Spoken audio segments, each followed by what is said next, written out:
Good morning, class. Welcome to our 6 weeks in mathematics.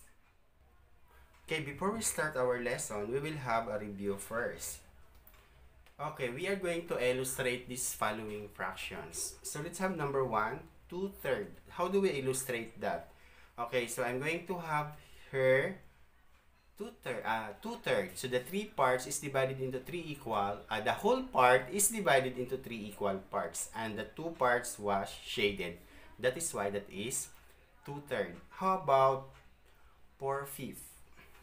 Okay, this is 4/5. So one whole part is divided into 5 equal parts. And the 4 part was shaded. And then how about a mixed number? We have 2 and 8/10. Okay, first I'm going to draw whole number, 2 whole part. So the 2 whole part was shaded. So in other words, that is one whole part, one whole and another one whole. Then I'm going to draw again one whole part which divided also into 10 parts. And then the 8 parts was shaded. And that is 2 and 8/10. Now, we are going to change the following fractions into lowest term.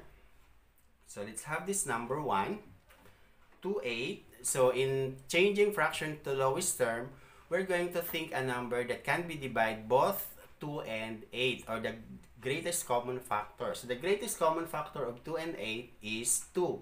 So we are going to divide that by 2. So 2 divided by 2 equals 1. And then 8 divided by 2 equals 4. So therefore, the lowest term of 2, 8 is 1/4. Then another one, we have 24/6. Okay, 24/6. Look at that fraction. That kind of fraction, we call that improper fractions. Improper fractions because the numerator is greater than the denominator. So we are going to divide the numerator by the denominator. So that will become 24 divided by 6. So 24 divided by 6 equals, okay, very good, 4. Then 4 times 6 equals 24. Now, then 24 minus 24 equals 0. So we do not have a remainder. So therefore, if we are going to change 24/6 into a lowest term, the answer is 4. So therefore, 26/4 is equals 4. So it becomes a whole number. Now, let's have another example.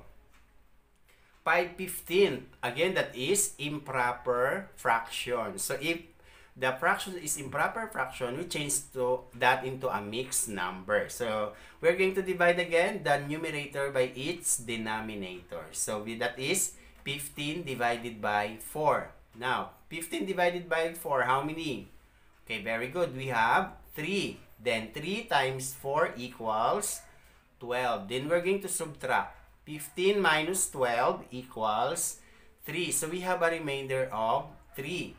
So now, our answer in dividing 15 by 4 is 3. So that will become a whole number. Then, the remainder, which is 3, that will become a numerator. Then, copy the denominator, which is 4, or your divisor is 4. So therefore, if we're going to change 15/4 into a lowest term, the answer is 3 and 3/4. Let's have another here. 2 and 8/10. So it is already in a mixed form. So we are going to change the fraction to lowest term. That is 8/10. But the whole number, we are not going to change that to a simplest form. Only the fraction. So now, what number can divide both 8 and 10? Okay, that is 2. So we're going to divide it by 2. 8 and 10. So but before that, you are going to copy first the whole number. Again, take note, you are not going to divide the whole number. So copy the whole number, that is 2. Then 8 divided by 2 equals 4. Then 10 divided by 2 equals 5. So therefore, our lowest term for 2 and 8/10 is 2 and 4/5. Okay. This morning, we are going to study about visualizing multiplication of fractions using models and multiplying mentally proper fraction with the denominator up to 10. So at the end of the lesson, you are expected to visualize multiplication of fraction using models. Then, you're going to multiply mentally proper fraction with the denominator up to 10. So I have a problem. Okay, we're going to read. June found 3/4 of a small pizza on the table. He ate 1/2 of the pizza, of the portion of the pizza he found. What part of the whole pizza did June eat? Will you can do it through a piece of pad paper or by drawing it? If you are going to find 1/2 of 1/4, what answer will you get? Now, we're going to answer this following questions. Who found the pizza on the table? Okay, June found pizza on the table. Then, what part of the pizza did June eat? The part of the pizza did June eat is 1/2. Then, what is asked in the problem? Okay, so the problem asks about what part of the whole did June eat? Now, in order to solve that problem, what are the given facts for you to use in order to get the answer? Okay, so we have 3/4 and 1/2. So those are the given facts. Now, based on the given facts, what is now the number sentence? So the number sentence is 1/2 of 3/4 equals n. So the preposition of stands for multiplication. So in other words, we are going to multiply. So we have 1/2 times 3/4 equals n. Now, based on the question, you are going to illustrate how to show 3/4 and how we divide it 3/4 into equal parts. So this is now the 3/4 of pizza. So this is 3/4. Then 1/2 of it was eaten by June. So again, I have here 3/4. So I am going to divide this into 4 equal parts. So I divide. So we have 1. So this is now 2 equal parts. So 1/2. 1/2 of 3/4. So if we're going to divide equally, so 1/2 of 3/4. Yes, this one. Then, so 1/2. Yan. This part is 1/2 of 3/4 that was eaten by June. So now, how do we get the answer now? 1/2 times 3/4. So 1/2 times 3/4, if we're going to count, so we have 1, 2, 3, or 1, since 1/2, then we have 1, 2, 3, so we have 3. So, since this is now 1/2, or this is now 3/4, so we're going to get the product now. So 1 times 3 equals 3. Then 2 times 4 equals 8. So therefore, the part of the pizza did June eat is 3/8. So how do we show it 3/8? So since this is a whole pizza divided into 8 equal parts, so the whole pizza that was found on the table of June is 3/4. So this is the 3/4 that she found out on the table. Now she ate 3/8. So 1, 2, 3. 3/8. So this is now show 3/8. So if we're going to continue this, the whole pizza, yeah, this is 3/8. So assuming this is a circle, so we have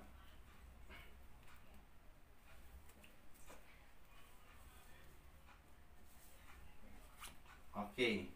So this part was eaten by June. Okay, that is 3/8. Now, I'm going to give another example. Example, we have 2/3 times 3/7. Okay, so we're going to illustrate 2/3 using a model. So I'm going to draw here a small rectangle, and then I'm going to divide it into 3 equal parts. Then the 2 parts was shaded to make it 2/3. Then we have, I'm going to divide it into 7. 1, 2, 3, 4, 5, 6, 7. So 1, 2, 3, 4, 5, 6, 7. Now the 3 parts was shaded. 3 parts. Okay, so equals, we're going to draw again an illustration to show our product. 1, 2, 3, 4, 5, 6. This is 7. 1, 2, 3, 4, 5, 6, 7. Now we are going to draw 3. 1, 2, 3. So look at this now. So we have 2. 2 and 3. So 3. 1, 2, 3. So therefore, our product is 1, 2, 3, 4, 5, 6. 6. Then 1, 2, 3, 4, 5, 6, 7, 8, 9, 10, 11, 12, 13, 14, 15, 16, 17, 18, 19, 20, 21.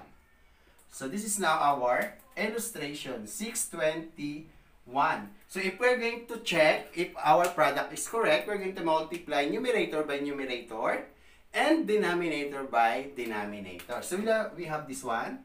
2 times 3 equals 6. Then 3 times 7 equals 21. So our illustration shows 621. So this is check. You are going to follow only the shaded part and the portion of the whole that was divided into equal part in order to get the answer. Now, our answer 621 is not in the lowest term. So we're going to change that to lowest term by finding the GCF of 6 and 21. How did we get the GCF? So 6 and 21. So using continuous division, what we did last lesson, so we're going to divide it by 3. 6 divided by 3, 2. Then 21 divided by 3, 7. So this is 3 now divided by 3. So we have 6 divided by 3 equals 2. Then 21 divided by 3, 7. So therefore, the lowest term is 2, 7. Okay, another example.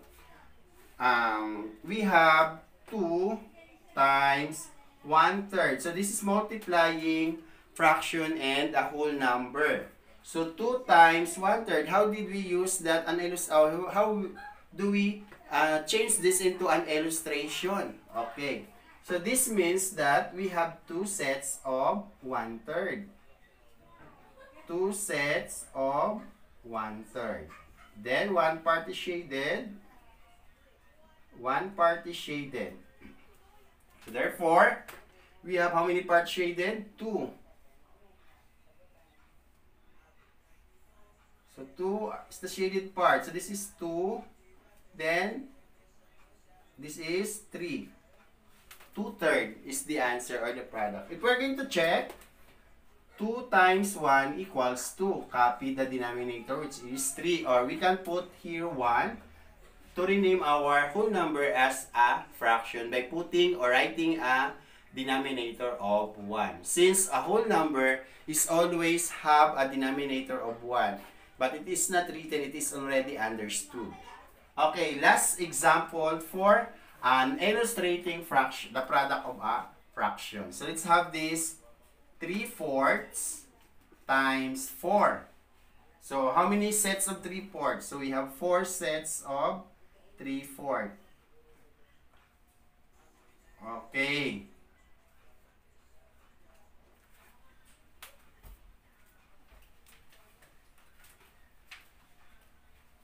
Okay, so we have 4 sets of 3/4. So 3/4 shaded part.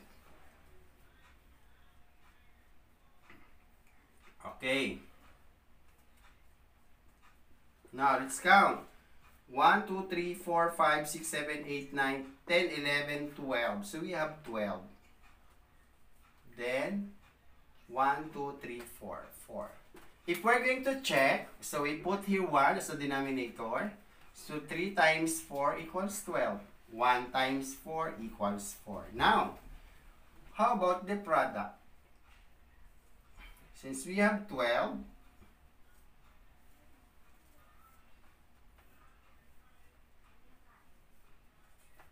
1, 2, 3, 4, 4. So 12. So these are the shaded part, already shaded part.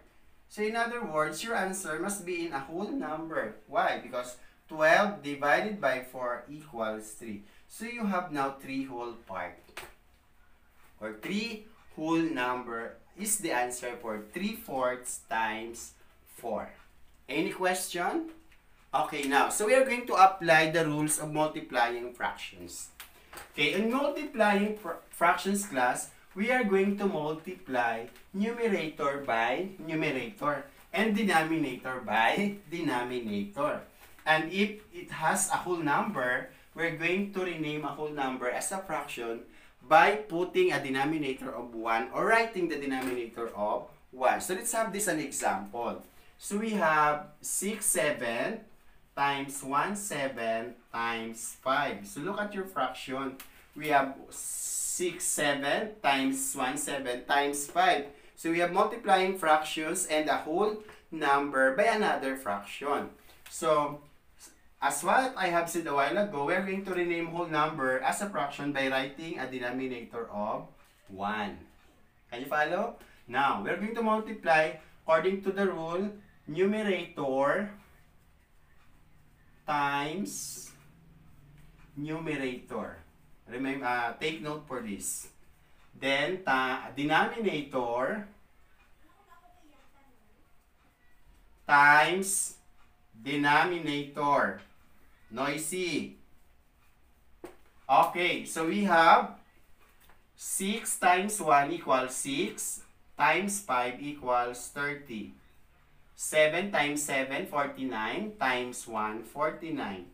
Okay, so 30, 49 is already in the lowest term. So that is how to multiply fractions by fractions and a whole number. Let's have another example.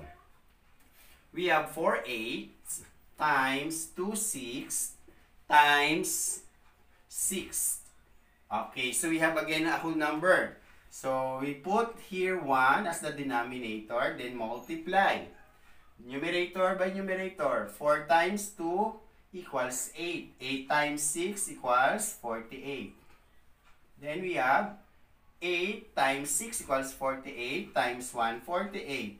Look at your answer. Your numerator and denominator is equal. So therefore, your answer must be a whole number, which is 48 divided by 48 is equals 1. So the final answer must be 1.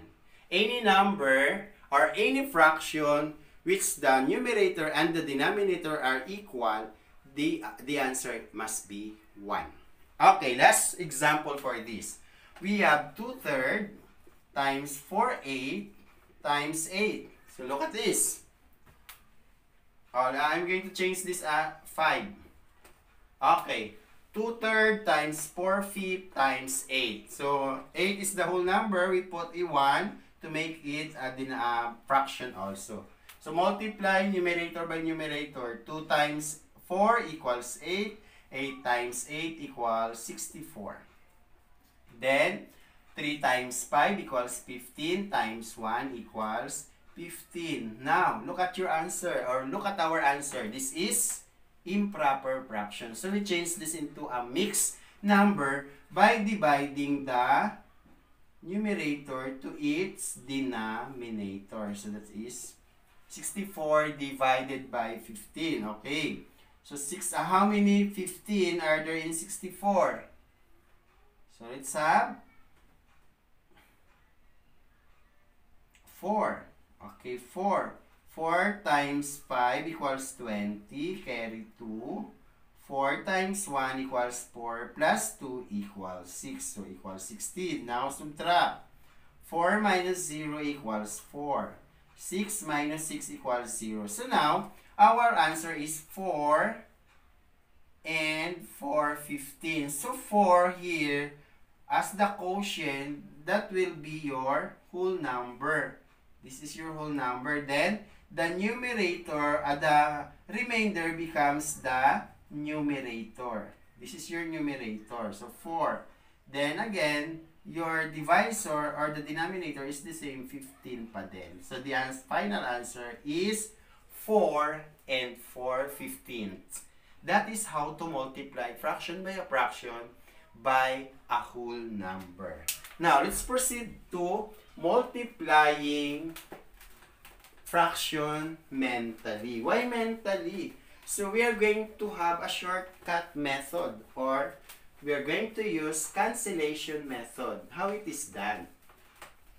So I'm going to give you 3 examples for that. Okay, so I have here an example. 4/5 times 1/2. Look at this. 4/5 times 1/2. Look at this 4 and 2. 4 and 2 can be divided by 2. Therefore, we're going to use cancellation. So we divide first 4 by 2 and 2 by 2. So we have 4 divided by 2 equals 2. Then 2 divided by 2 is 1. Then we are going to multiply now. 2 times 1 equals 2. Then 5 times 1 equals 5. So the answer is 2/5. So our answer is already in the lowest term. So that is the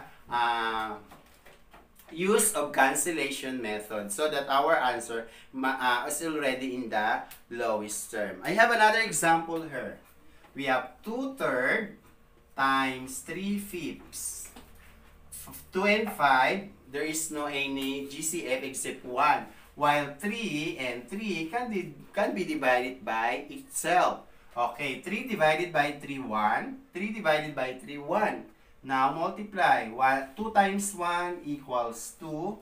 Then 1 times 5 equals 5. So again, the answer is 2/5. A last example. I'm going to have last example wherein both numerator of the fractions and the denominator of the other fraction can be cancelled. Okay, let's have this. 2/6 times 3/8. So first, 2 and 8. Okay, what number can be divided by 2 and 8? Yes, 2. So 2 divided by 2 is 1. 8 divided by 2 is 4. Another one. 6 and 3. What number can be divided 6 and 3? Okay, very good. We have 3. 3 divided by 3 is 1. 6 divided by 3 is 2. So now the remaining number is 1. The numerator 1 times 1 equals 1. Then the denominator 2 times 4 equals 8. So the answer is 1/8. So that is how to multiply fraction mentally. So by looking at it, you can write the answer mentally. Now, how do you multiply fractions? Or how do we visualize fraction?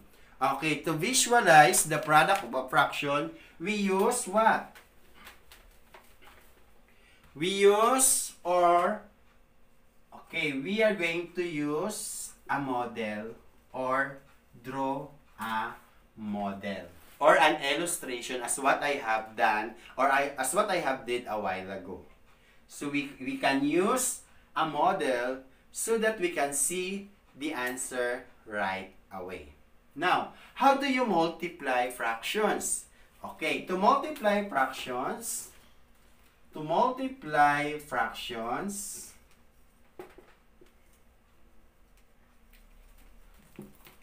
first, you're going to multiply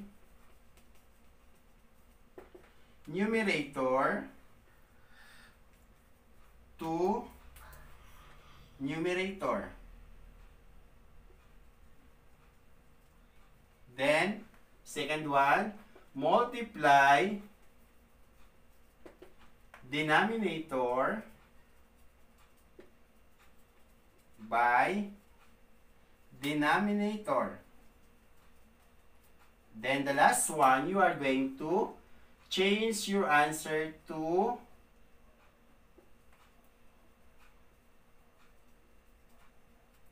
lowest term if possible, or whenever possible. Now, how do we multiply fractions mentally? Okay, to multiply fractions mentally, we use cancellation method in order to get the product of a fractions right away. So that is how to multiply the fractions. Now, for your this is now your time to do your work or to do your activity. So you are going to answer learning task number 3.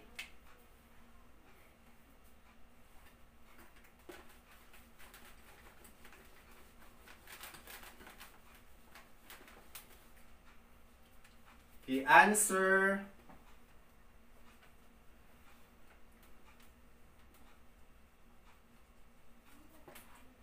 learning task 3 on page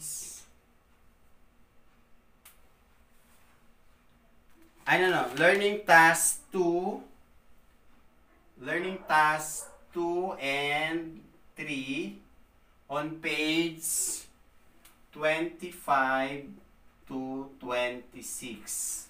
Learning task 2 and 3, page 25 to 26. And also answer learning task number 4 on page 26. Then, for multiplying fractions mentally, you are going to answer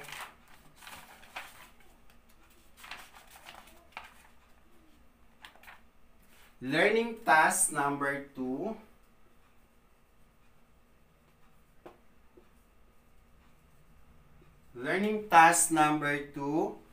from 6 to 10 only. Take note, this is page 28. You are going to answer learning task number 2 from page 10 from number 6 to 10 only, because I already given 5 as our example a while ago. And then the last activity that you are going to do is answer learning task number 3. Learning task number 3 on page 28. So again, answer learning task number 2 and 3 on page 25 to 26 of your math module. Then the other one, learning task 4, page 26. Then answer learning task 2 from number 6 to 10 only. Do not start from number 1. So you start from number 6 to 10 only. That can be found on page 28 of your math module. And the last one, you're going to answer learning task number 3 on page 28. That is 1 to 5 also. And for the reflection, again, you are going to use the prompt. I learned that, I understand that, and then you are going to send it to our Google Classroom, as I'm going to give you the link in our Google Classroom. So that is our lesson for today. See you next week. Goodbye, class.